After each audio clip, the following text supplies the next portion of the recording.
ब्रह्मा और विष्णु का विवाद। एक बार ब्रह्मा जी और विष्णु जी के बीच श्रेष्ठता का विवाद छिड़ गया। ब्रह्मा जी ने कहा कि वे सृष्टि के निर्माता हैं, इसलिए वे श्रेष्ठ हैं।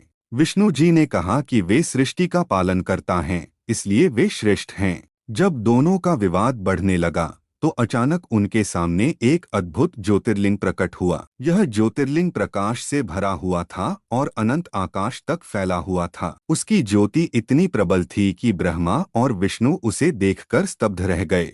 भगवान विष्णु ने कहा, मैं इसके अंत को खोजता हूँ, और वराह स्वर्ग का रूप धारण कर लिंग के नीचे की ओर चले गए। ब्रह्मा जी ने कहा, मैं इसके प्रारंभ को खोजता हूँ, और हंस का रूप धारण कर ऊपर की ओर उड़ गए।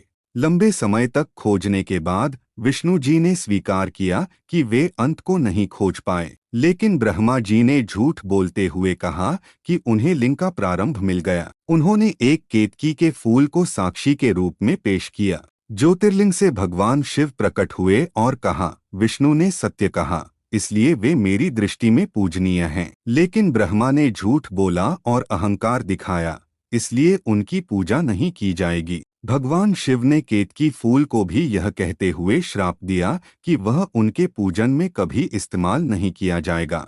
भगवान शिव ने कहा कि यह ज्योतिर्लिंग उनके अनंत स्वरूप का प्रतीक है। इस प्रकार शिवलिंग की पूजा का प्रचलन आरंभ हुआ।